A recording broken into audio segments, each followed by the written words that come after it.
Good evening, everyone. I'm Bob Brunig. I'm the acting director of the Crawford School of Public Policy. So I want to begin by welcoming you to the Crawford School. And I want to start by acknowledging and celebrating the first Australians on whose traditional lands we meet, and pay my respects to their elders, past and present, as well as my respects to any Aboriginal people who are here tonight. So this is a special event. It's a birthday party of sorts. Policyforum.net has been going for a couple of years, and the reason we're hosting this event is to celebrate that. For people who aren't able to come along, we're actually live streaming on the Society's Facebook page, so hello to all of you people out there in video land.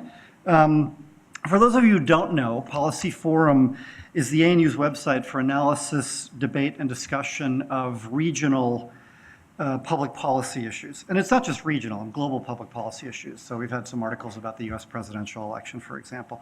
And it's an initiative of the Crawford School and the Asia Pacific Policy Society, which brings together scholars, public policy practitioners, and people working at every level of government. So if you're not already a member of the Australia Pacific Policy Society, I would encourage you to join. It's free. And if you don't look at policyforum.net every night before you go to bed, I would encourage you to do that as well. I certainly do. Policy Forum went live in November 2014, so 2 years ago. We have articles and regular podcasts that are aimed at a broad audience of people.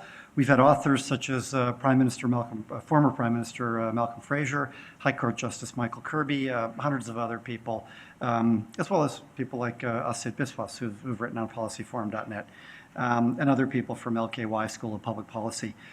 Policy Forum is a part of a suite of activities encompassing the Society and the Journal of the Asia and Pacific Policy Studies. It's had over 12 million readers in the last 12 months, so policyforum.net is actually the most read publication of any type at the ANU, which is really astonishing for something that's only existed for 2 years, right? If you decided you wanted to build this up from scratch, I would be willing to bet a lot of money you wouldn't be able to get $12 million readers in 2 years. Also co-hosting this event is the Horizon Seminar Series from the Coral Bell School of Asia Pacific Affairs. Coral Bell is one of the other main policy schools, along with RegNet and the Crawford School of Public Policy, that make up the College of Asia Pacific. We're kind of the policy engine of the Australian National University, if you'd like. Commencing in 2015, the Horizon Seminar Series is hosted each year by the Coral Bell School of Asia Pacific Affairs. Tries to enhance research innovation and showcase collaborative interdisciplinary work. So the 2016 series, Digital Vision, Agency Power, and the Future of Asia Pacific Affairs, is co-convened by Nicholas Farrelly and James Gigakcher. And the series builds on the work of New Mandala to explore how and why academics need to take scholarly debate and knowledge to wider audiences outside of academia, which is very much the focus of tonight's talk.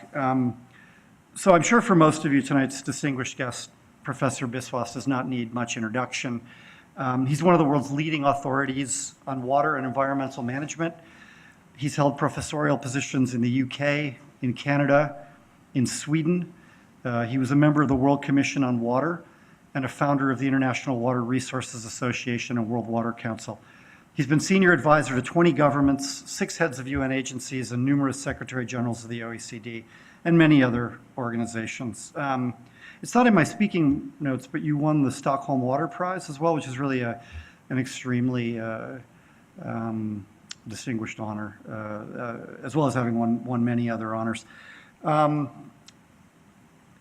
it's all of us are here tonight, and we're gathered to hear an expert tell us about universities, and I'm eager to hear what you're going to say.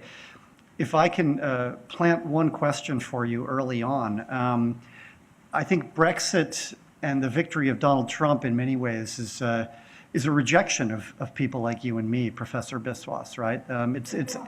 It's anti-expertise, right? The experts have told people free trade's good for you, you should stay in Europe, and what do they say? They say, bugger off, right?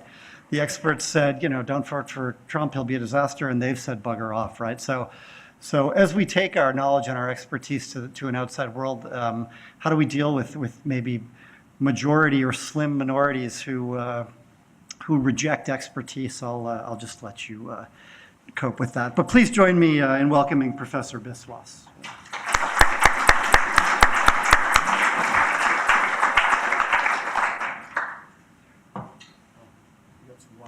Thank you. Ladies and gentlemen, after that introduction, I'm not sure what I'm going to say, but for sure, I'm dying to hear what I'm going to say. I'll try to answer the question you posed and try to blend in my thinking. But first of all, I must say I'm honored and privileged to speak at the second anniversary celebration of Policy Forum. If somebody had told me 2 years ago, Policy Forum will have so many millions of readers, my reaction would have been, you must be joking. But it has carved out a very important niche in the area of policy research. And as you'll see from my discussions, I am convinced, 100% convinced, that this must be one of the major outreach of Crawford School so that you can reach the people, so that people like Donald Trump do not get elected or the Brexit does not happen.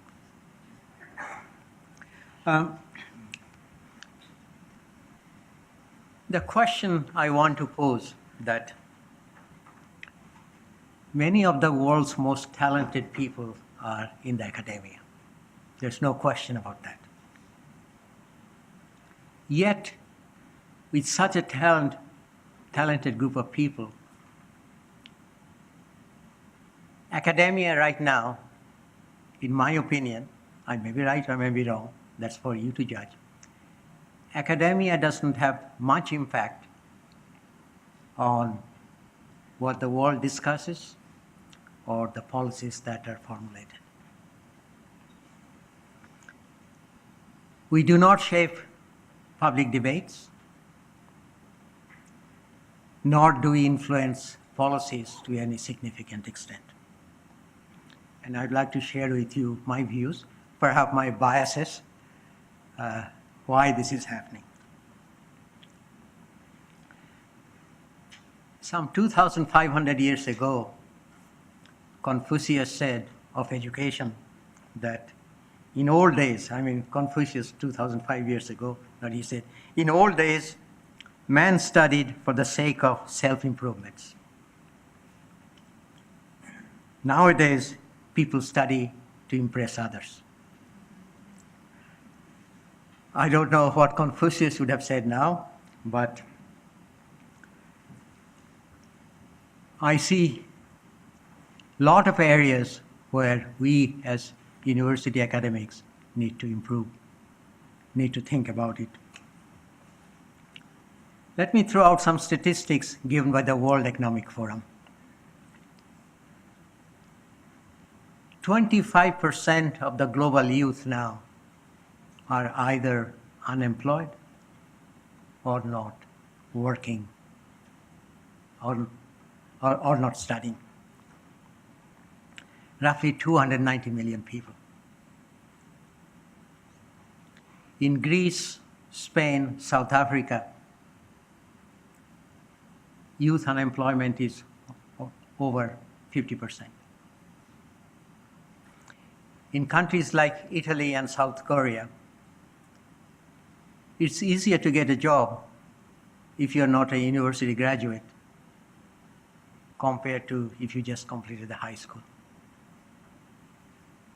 I don't know if these are the harbinger of the future, but we need to look at these issues very, very seriously.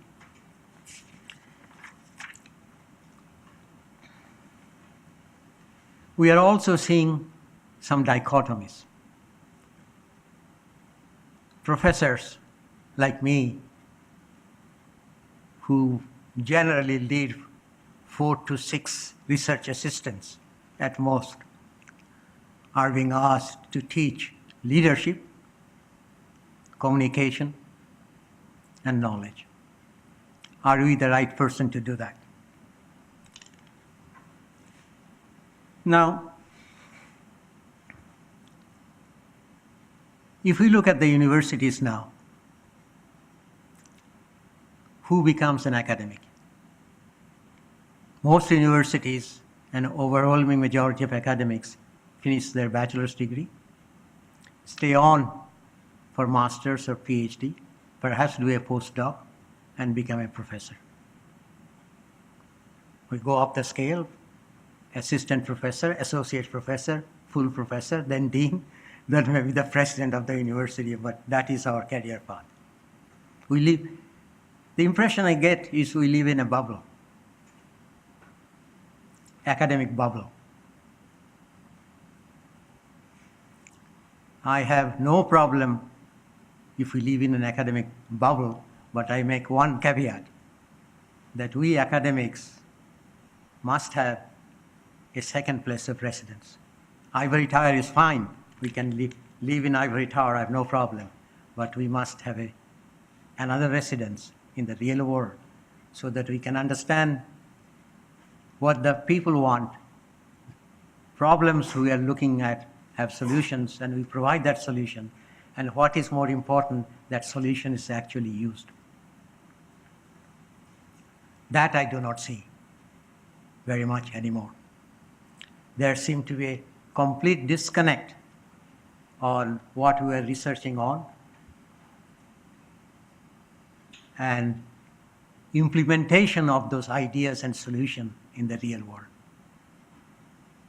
Our academic incentives, virtually, I can't speak of ANU, but ANU is like any other university. I am almost sure it's the same as yours.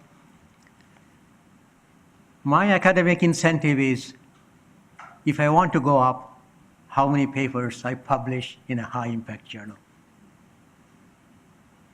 My teaching is in most cases, is not that important. The metrics are high impact journal. And I've been looking at, being a contrarian, I've been looking at what is the impact of publishing in high impact journals, except of course, getting up the ladder very quickly. I went up the ladder because I published a whole bunch of papers in a very high impact journals, and very quickly I went up the ladder. And I don't blame anybody. We have to play the game, we have a career, we have a family to support, we want to get somewhere, and we play that game. Let me just look at, in my field, where all my initial research was done, field of water. The highest impact journal, I won't mention any name, highest impact journal, I did some study in India and China. The highest impact journal in the water has 6 subscribers in India and all of 13 subscribers in China. 19 subscription for 2.6 billion people. And yet, if you publish in that journal, and if you're in the water field, you climb very, very quickly. We then started to do some estimate. How many people actually read the papers? Publishing is one thing. That's you present a paper, you submit a paper, reviewers read it, and God willing, the reviewer said this is the best thing that has been invented since sliced bread, so it should be published. But how many people actually read it? We came to the conclusion, or our estimate is a grand total of 10 people, including the author. Now, the question is why we're so enamored. I went to India. I've been advising government of India and China for decades. I asked the minister in India, have you heard of this journal? He said, what is this journal? I asked his permanent secretary, joint secretary, the director general, the director, none of them in their life has seen a copy of this journal. I'm not surprised if there are 6 copies in India. I went to China. I asked the minister and the several vice ministers, and one of the vice ministers actually went to Imperial College to get a PhD. None of them had ever heard of the journal. So the question is, you may have a very excellent answer to your questions, but we have a disconnect to make that answer visible to the people who must be using it. They must know it exists. If they don't know they exist, there is no way that would be used. So the question comes, what should be the metrics for the university professors? I'm not saying we should not publish in the high impact journal, but that's not enough. There has to be something more. And about 8 or 10 years ago, hesitantly, when I was looking for options, I started writing for newspapers. My dean at that time said, "Why are you wasting your time?" He said, "It's below the dignity of an academic to write in the newspapers." I started slowly, hesitantly. Then one day suddenly I realized I wrote a piece in a Singapore newspaper, which is not the world's best. I mean, we have only 5.5 million people, not most read in the world. I wrote a piece which was titled, "Prof, No One is Reading You." 2 weeks later, the editor calls me up, says, "Do you know, your piece has broken all record of anything we have published in Straits Times since our inception, last 60 years. 140,000 people have shared it, which is the next highest was 40,000.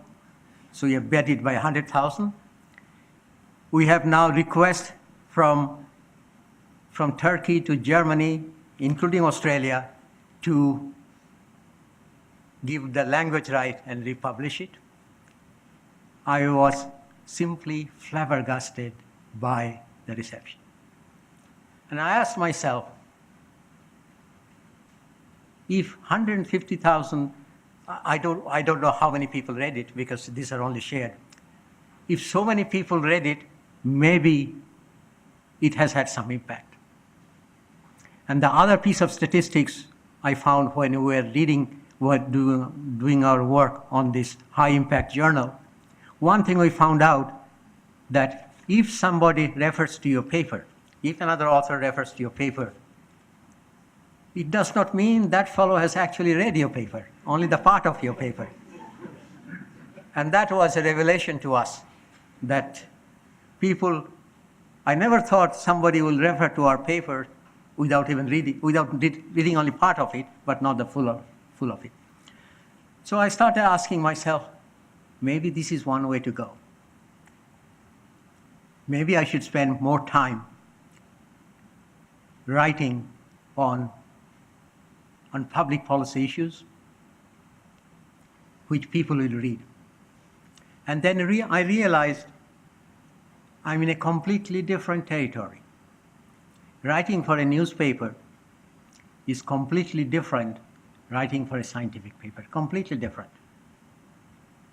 First thing I learned from one of my friends, the editor, he told me, remember one thing, the job of the editor is not to select the best and most exciting items for publication, but the job of the editor is to sell newspaper.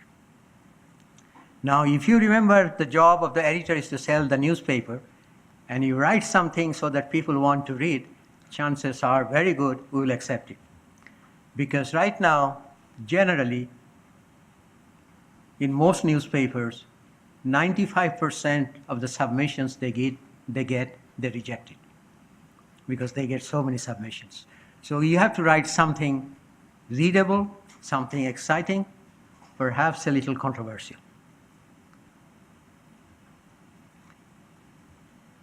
When I started writing this, I saw a very interesting thing. I have written now, I don't remember how many, but 80 plus books. They have been translated into 37 languages. Never have I received one letter from a minister or a major policymaker saying, I read your book, I read your paper, it's really exciting. Now, one of the things I have found out, I'm now advising 19 governments, mainly at the ministerial and prime ministerial level. I ask them individually, in private, of course, they won't go public. How many books have you read recently? How many books have you read recently? One thing common I found with all of them, all 19 of them, is they have not read a single book, even a fiction, last 4 years. That's not because they don't want to read it. All of them said they have at least bought 30 or 40 books, which they had all the intention of reading it when they bought it, but they have never had time to read it except the blurb at the back and the name of the author, because sometimes they hear about some famous authors who write. Then another thing hit me, and that was one of my early mentors was Mrs. Indira Gandhi of India, remarkable lady. Any Indians you talk to, like Donald Trump, has either very favorable opinion of her or extremely negative opinion of her. There is nobody who is indifferent to Indira Gandhi like Donald Trump. I haven't found anyone so far who is not either for Trump or against Trump. Majority of the intellectuals I know are dead against Trump, but Indira Gandhi was one of those figures who was either you're for her or against her.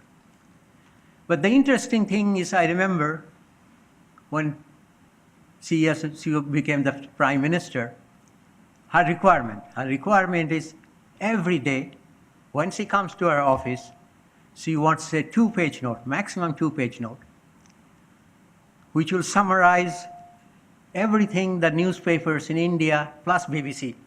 Those days, there were not 24/7 news cycles. Indian newspapers and BBC says about herself, her party, or the country. 2-page summary every day. And if her staff didn't prepare it, they had devil to face.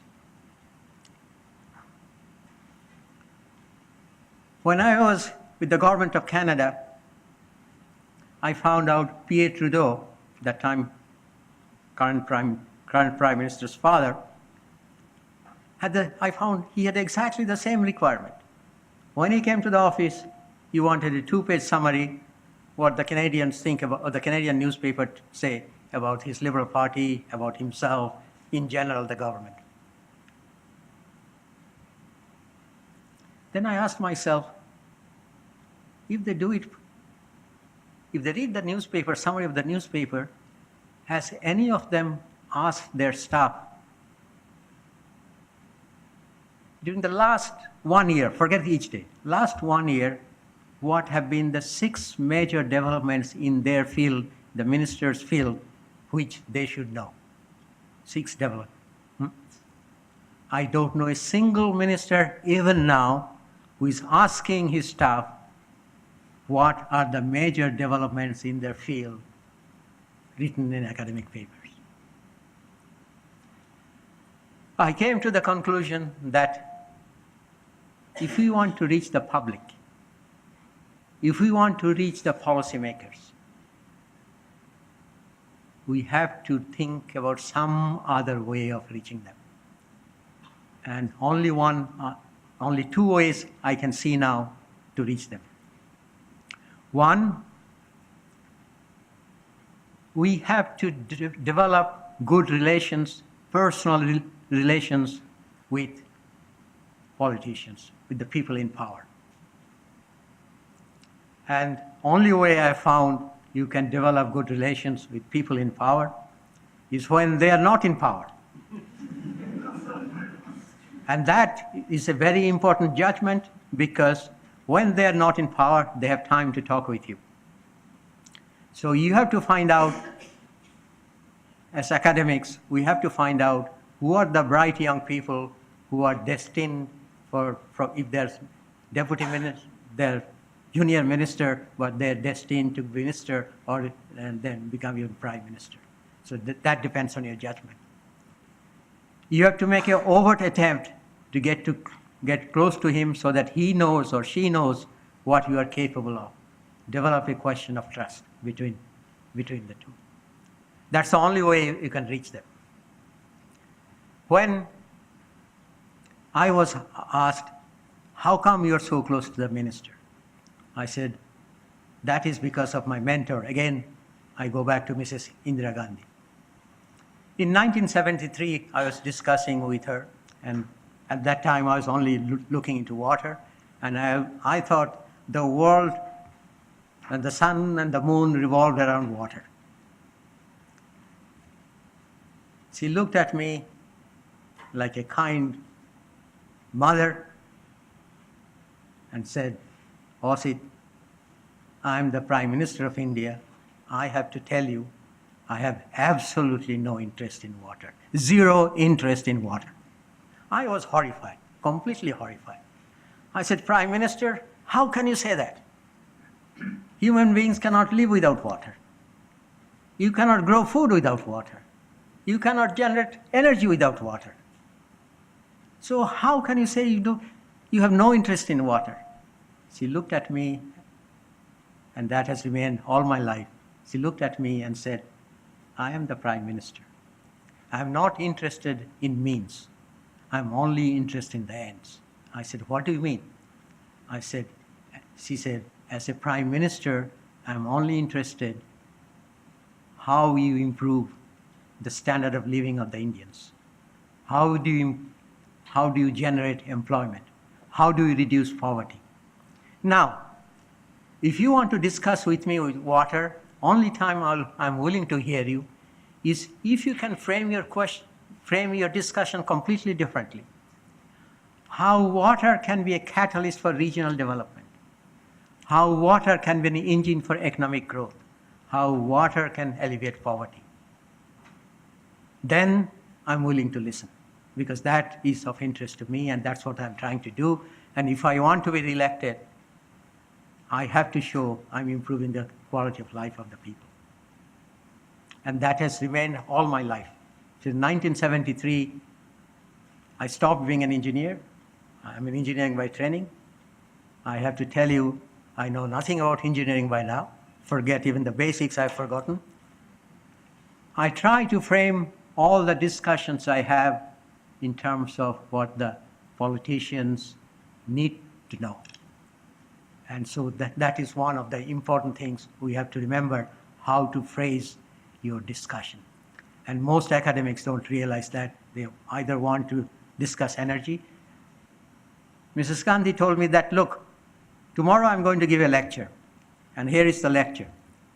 It says, we have irrigated, last 5 years, 126,000 hectares of irrigated agriculture. So that is fine, except I don't know 126,000 hectares of irrigated agriculture, would it feed 1 person, 10 person, 100 person, 1,000 person, or 1,000,000 person? I have no idea. Somebody writes my paper, my lecture, I read it, but those are simply numbers to me. You have to translate that into how it relates to people. Just don't talk about energy, just don't talk about the food, show how their life is improved, how their poverty is alleviated, how many employment because of that agriculture people have. And from there on, my whole attitude changed. I can talk in a language now which may be alien to most academics, but music to the ear of the politicians. And that's a completely I found a completely different skill. My lecture to my students is academic, but I cannot talk the same way to the politicians. So you have to have in a sense, split personality. But coming back to the newspapers, I find some interesting things. If I write a column in the Straits Times of Singapore, interestingly, probably by the end of the day, I'll get an email or a telephone call from the minister or the deputy minister. We don't have a deputy minister, the permanent secretary or the chief executive, saying that, hey, I read your paper. I read your piece in the paper today. Either he will say, I like it. We are going to try it out. Or he might say, I don't fully understand what you are saying. Can you get together, have a leisurely lunch so you can explain what you have in mind? But you get a reaction. I can write umpteen papers. I get never ever got a reaction from a minister or a permanent secretary. So we have to find new ways to influence people, policymakers, new way to start public debate. But there are dangers. Dangers because university administration often do not like controversial articles. If you say something controversial, they will hang you out to dry.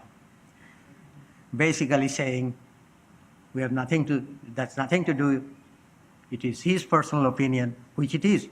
I mean, it's own personal opinion. I never write for the university. And we neither subscribe to his views, nor we are against it. We have no comments. So that, I'm afraid, is a problem. You run into problem because sometimes you touch a politically sensitive issues which our university bosses may not like. So that's a danger. But I don't care about it because when you are 78, you are not trying to build a career. If you are young, you may have to worry about what your dean says or what your president says. In my case, my dean and the president knows if they say something, basically I'll say politely, go to hell.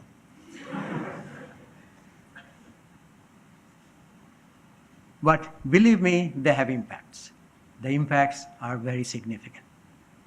The policy issues you want to put across to the people read it, people discuss it.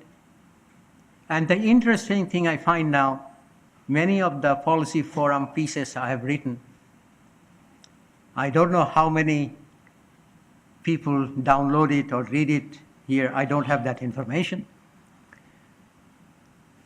But after it is published in Policy Forum, I make that available, and that's one good thing of the Policy Forum, to other newspapers to publish it. And sometimes I'm surprised to see up to 126 newspapers and blogs all over the world pick them up, publish it. You don't get those type of impact writing a paper.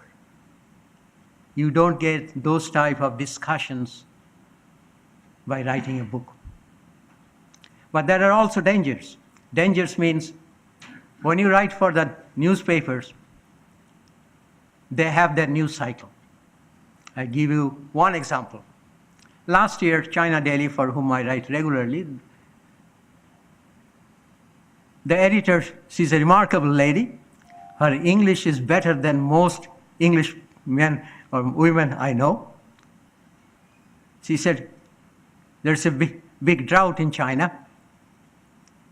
Can you write a piece within a week? I told him, absolutely no problem. 800 words, and I know China very well, so no problem. Next day, I get a letter from her, email from her. She says, sorry, it started raining. If it continues to rain another 24 hours, it will not be news. So you better send it today so that I can publish it by tomorrow. So I dropped everything and published it by tomorrow. Yesterday, I was in Newcastle. I got a note from the editor of the Straits Times. She's doing a piece on the water pricing and how some of the European cities are using very little water. And her response was, I need it by 12 noon by Thursday, because it's going in the Friday's paper. So I told him this morning, look, I'll be arriving in Singapore at 6 o'clock in the morning. I'll have a shower. I'll get onto it. I assure you by 12 noon, you'll have all the facts and figures. So there's a price to pay. You have to react to the editor's interest because they have a news cycle. And if you want to be the go-to person for comments, ideas, etc., you have to have them on your side. And that, for younger people, may create a problem because you have to still churn out papers in the high-impact journals for your own career. So those are some of the things I'm now seeing which makes a difference. Now you asked me about Donald Trump and Brexit. I have to tell you, I was completely flabbergasted by the both, especially from the Brexit. I didn't expect it. Donald Trump, at least I had a slightly different opinion in the sense I had no doubt he would lose, but I thought if Brexit could happen, Donald Trump could happen, which regrettably happened. But why did it happen? That is because we did not get to the people the information they need. We did not do the type of research that is needed for people to get some idea what are the real problems. Everybody talks about the globalization is good, trade is good. But no matter what we do, there are pluses and minuses. There are beneficiaries and who pay the cost. Now, most on the public policies, what happens is the beneficiaries are plenty, their benefits is rather limited. So they don't see the benefits clearly. Same goes for globalization. Most of US sees the benefit of globalization, but the difference is marginal. They're not that excited. But the people who pay the cost, they lost their job. And that is very personal to them. And do your analysis of globalizations, you'll not find a single paper which seriously looked into who are paying the costs, who are they, where they came from, and what has been their impact on life. So in the Rust Belts of US, Donald Trump's statements about trade, building a wall against Mexico, were taken with open arms. Then the other thing is, what we are seeing now is truth is no longer a necessity. In fact, one of my friends saying now, we have entered the post-truth world. Many of the things that was said by Brexit, Donald Trump, were fiction. We did not manage to get those right information to the people in the form they could understand and appreciate. So we have to start a different way of thinking how to get information to the people. What type of research should we do? And one of the biggest problem, in the field of water. In the field of water, the biggest problem I see now, that all over the world, I have not done research in Australia, except for this continent, the rest of the world, US, Canada, Japan, Europe, and the developing world, all over the world, people are losing trust in the water utilities, all over. Singapore has a wonderful water supply. Yet, 80% of Singaporean households boil water before drinking. Okay? But that is not exciting for us for academics to work on, because I can't get it published in a high-impact journal. It doesn't have elegant theory.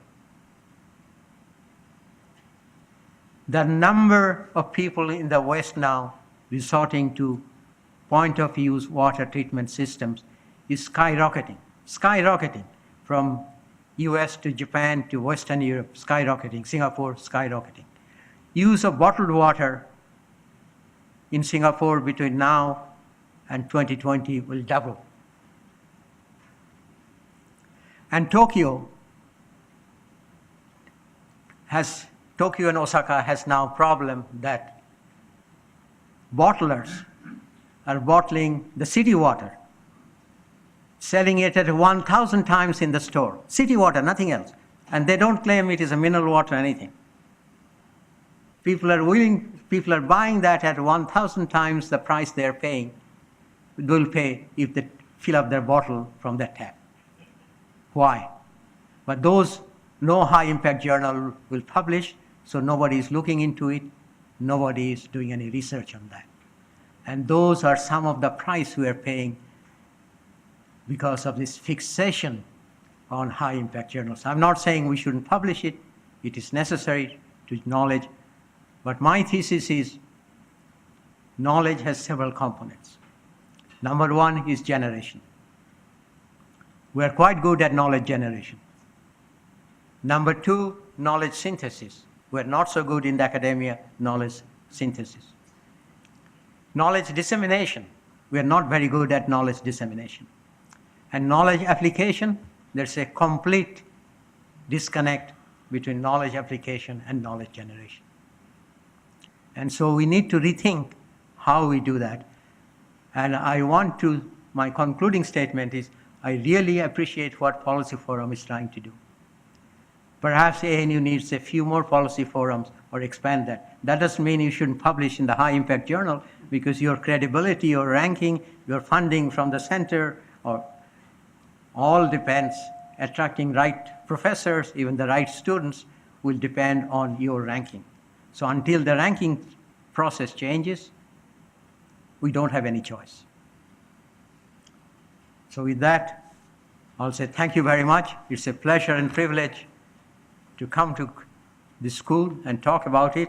And I had a slight personal to this ANU. When in 1981, Frank Fenner and I were advisors to the executive director of the United Nations Environment Program. And we were having dinner at Geneva, and Frank told me he's retiring. And he said, would you like to come and take over the school? Maybe I made the wrong decision. I said, Frank, Canberra is the middle of nowhere. There's not even a direct flight from Canberra to Europe. I have to spend 10 days at least in Europe and Africa. It's out of the question. Maybe I made the wrong decisions, but then that would have been another story. Thank you.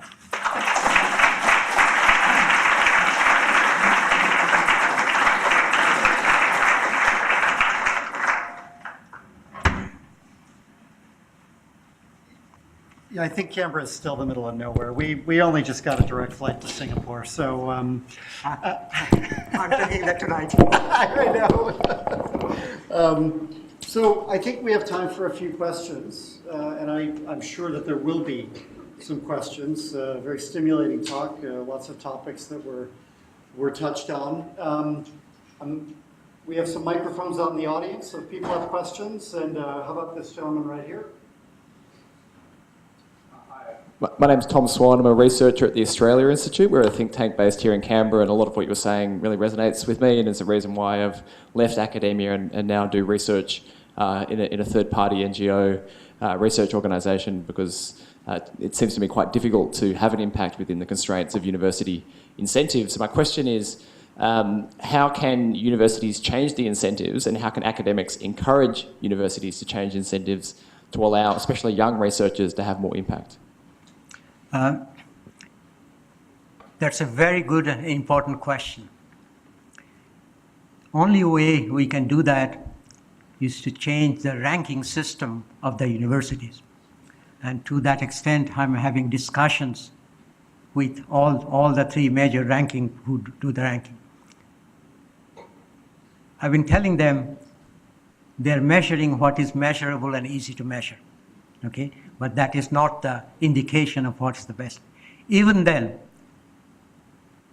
the three ranking system, you see one university at number 12 in one system, the same university number 62 in another ranking system.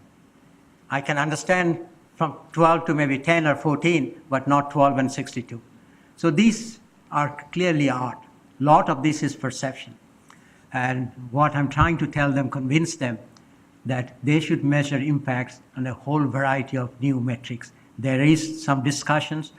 I'm reasonably optimistic that in about 5 to 6 years, the ranking system will be changed, and many of the universities who are in the top 50 will be scrambling to adjust to the new ranking system.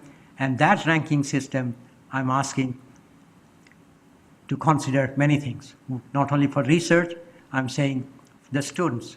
After 5 years, we should go to the group of students and ask them, did we teach you anything which you found useful in your work in the last 5 years we've been here? Look, in retrospect, what do you think the value for money, the money you spent, was it worth it? I'll go to the employer, ask the employee, if you're one of our major employers of our students, how do you find us? Do you give them the right skill set? So we have to ask a whole variety of new questions. What, if we take at the Crawford School, what impact Crawford School is having in actual policy formulation, changing the policies? But those are difficult to measure, but we have to start working on them so that we can develop some metrics how to measure them, at least even qualitatively. Hi, I'm Mark Badger from Crawford. I spend my time trying to teach Crawford students how to think critically about academic work. And you're very optimistic, it seems to me, about knowledge generation, and if only we can find the right channels, if only we can forge the right channels, then truth will flow. But it seems to me that all academic work is by its nature deeply contested. And one of the great things about playing in the academic pool and publishing in journals is that it creates a conversation where rigorous testing can occur, and it can take decades before people reach consensus about what fields consider knowledge to be. So my question is, how can we take what is deeply contested, quite possibly bullshit, information into the policy world and expect them to take it seriously? It has to be with the context. That's a very good question. It has to be the context. If you are a good academic, if you can't tell between bullshit and good analysis, I think you shouldn't stay in academia. The colleagues, you have to see one thing. Are you trying to be right? Are you trying to be popular? I have taken the view that if what I say, most people disagree, chances are I'm right. Harold Macmillan said in his last retirement speech, I think you should read it, in the House of Lords, and let me quote it to the best of my recollection. After a long life in politics, I have come to the conclusion when the overwhelming majority says something, they're invariably wrong. So just because there is a consensus, that doesn't mean they're right. If science progressed by consensus, my friend, we'd be still in the dark ages. So don't be worried about consensus, be a maverick, look at your facts and say, this is the best we can do. And you'll never get the answer because the conditions are always changing. So that's all I can say, is that do your best, be objective, try to be as evidence-based as possible, and even more important, try to understand the need of the policymakers. Most policymakers do not need 100% accuracy or even 80%. If they think if you're right more than 50%, they'll be quite interested to hear you. Question over here on the right-hand side. Glenn? Glenn Withers, an economist here at ANU. I'm just wondering what you think of the argument that academics should stick to their last and pursue deep knowledge. And there's plenty of intermediaries out there, either within academe. It's often said that business schools and government schools are intermediaries rather than pure researchers. They distill and pull together many disciplinary insights into what they do, and they have the contacts to reach out.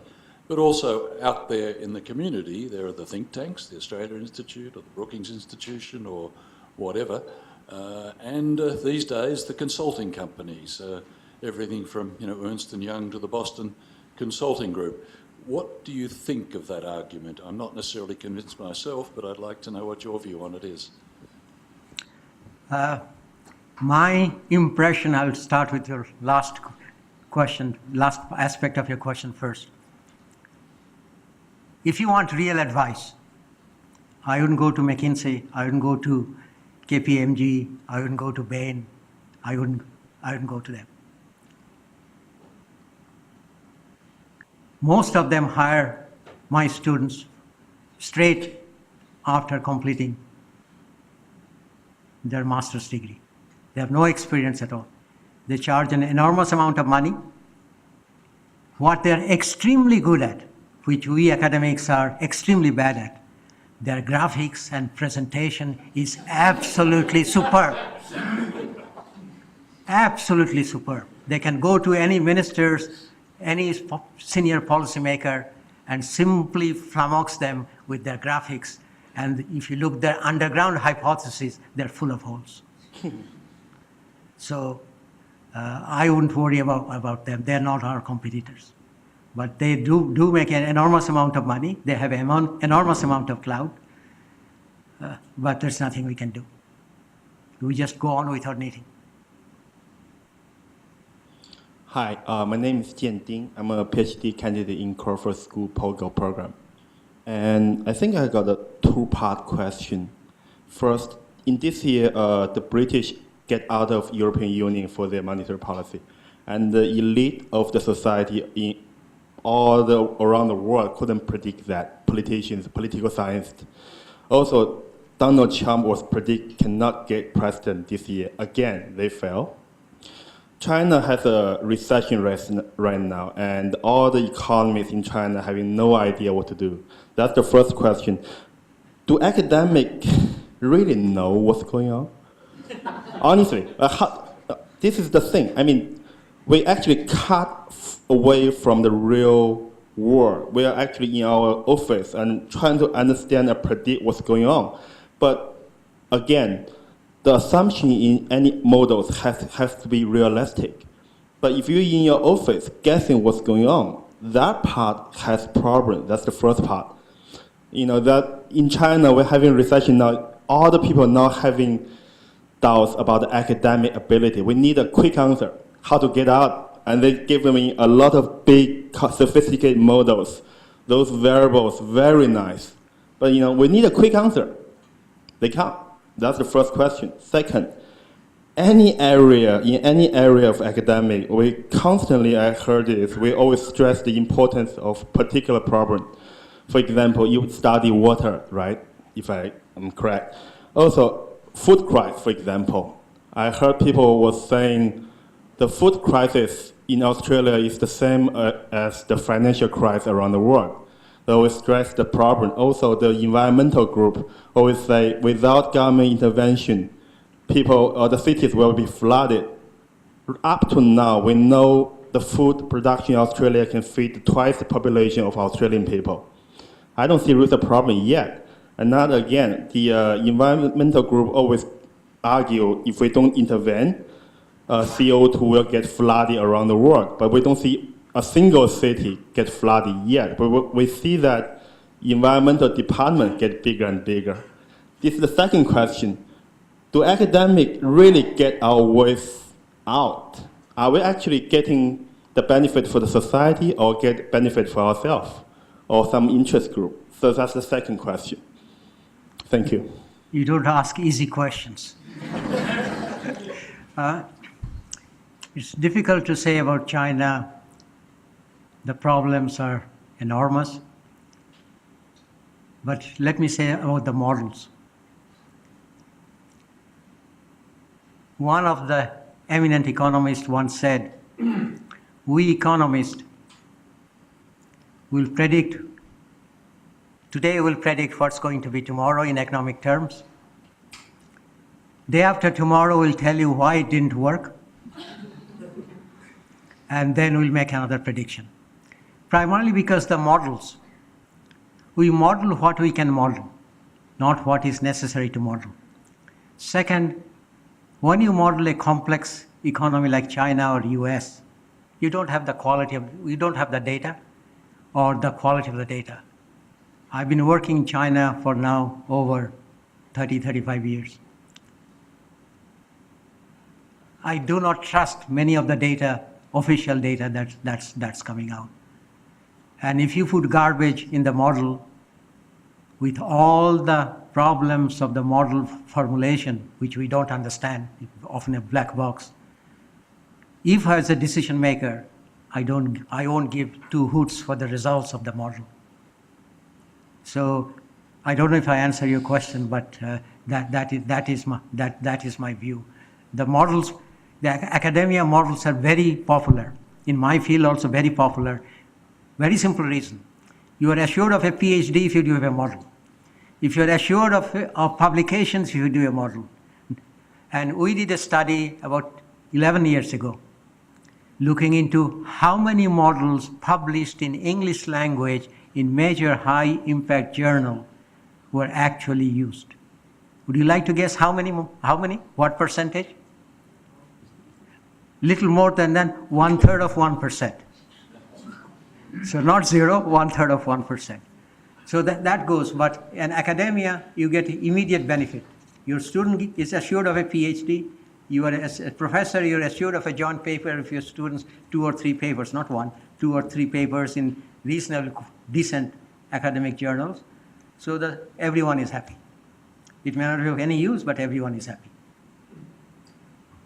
Douglas, you had your hand up. I might take one final question if you can make it short. Yeah. Usually what academics do is they say yup and then they ask a long question, but I'll give you a chance.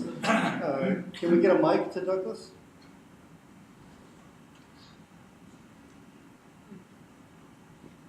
I agree wholeheartedly with some of your proposition about needing different language to communicate with politicians. Thomson Reuters database, 58 million publications in it. 28 million are read by nobody or cited by nobody or one person. So we do have an issue.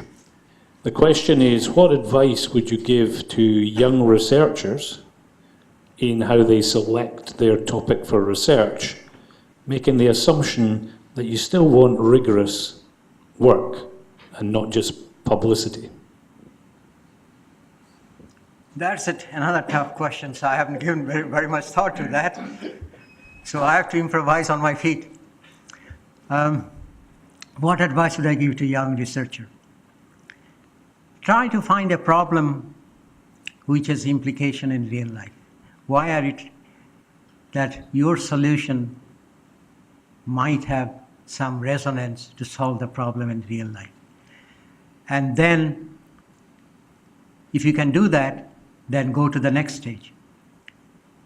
Work for the next 2 or 3 years to see how that solution can be actually implemented. The end objective is not the papers. You need the papers to go up, so If you're young, you have to go up, so do publish it. But then go few steps farther to see what steps can you take to make your finding implementable in the real world. That part, nobody bothers. Look, Professor Biswas, I'm really genuinely happy that you were here and graced us with your presence. So thanks a lot, and please everyone join me in thanking you.